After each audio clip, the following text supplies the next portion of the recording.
الحمد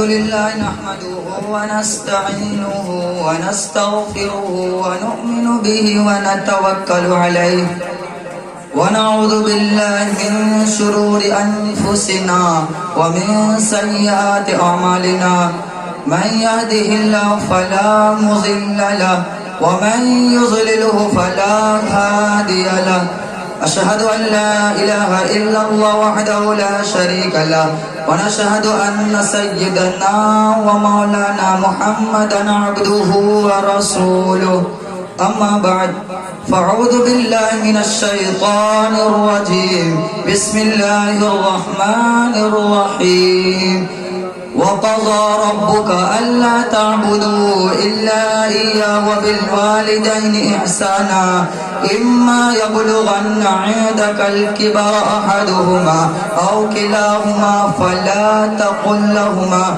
أف ولا تنهرهما وقل لهما قولا كريما واخفض لهما جناح الذل من الرحمة وقل رب ارحمهما كما ربياني صغيرا صدق اللہ العظیم.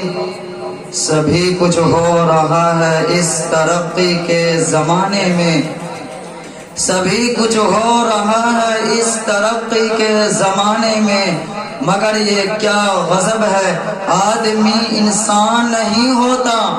یاد رکھیں کہ یہ نصیحت ہے، فرض ماں باپ کی اطاعت ہے.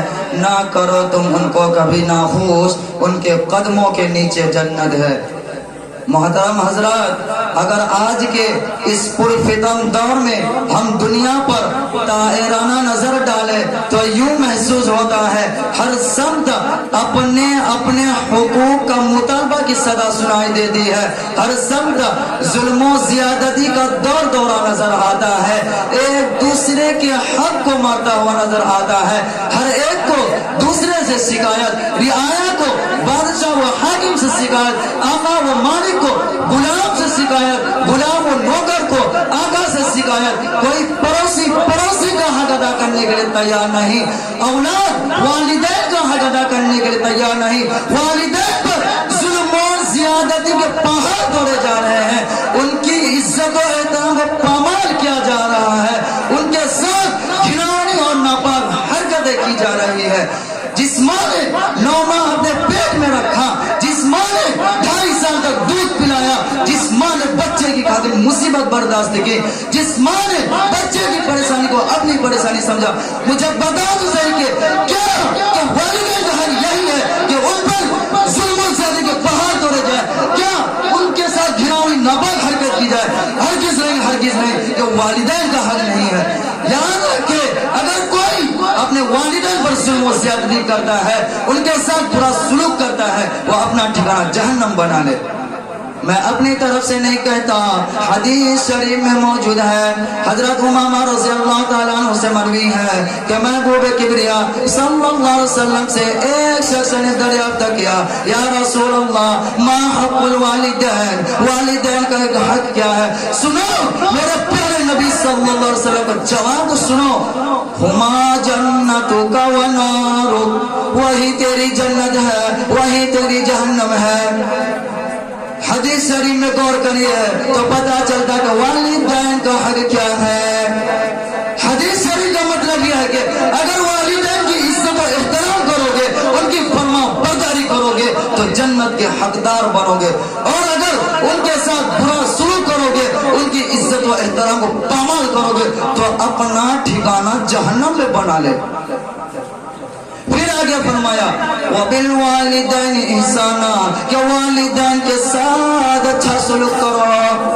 اسی پر اکتفا نہیں کیا بلکہ آگے اور فرمایا إِمَّا يَبْلُغَنَّ عِندَكَ الْكِبَرَ أَحَدُهُمَا أَوْ كِلَاهُمَا فَلَا تَقُل لَّهُمَا أُفٍّ وَلَا تَنْهَرْهُمَا وَقُل لَّهُمَا قَوْلًا كَرِيمًا. اگر تمہارے سامنے تمہارے والدین میں سے کوئی ایک یا دونوں بڑھاپے کی عمر کو پہنچ جائے تو ان کو اف بھی مت کہنا، اور ان سے خوب عزت و احترام سے گفتگو کرنا اور ان کے آگے اپنے عاجزی کی بازو بچھا دینا اور ان کے لیے دعائیں مغفرت کرتے رہنا. رب ارحمہما کما ربیانی صغیرا. اے رب کائنات ان دونوں پر رحمت کی برسات فرما جیسا کہ ان دونوں نے ہمیں چھوٹے پن میں پالا ہے.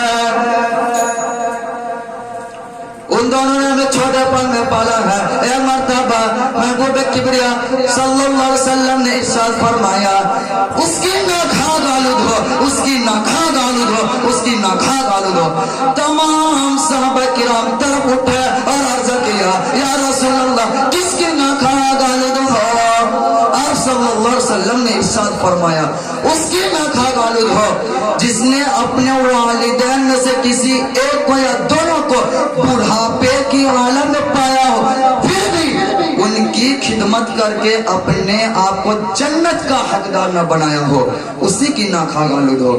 انہیں چند باتوں پر میں اپنی تقریر ختم کرتا ہوں. آخر دعوانا الحمدللہ.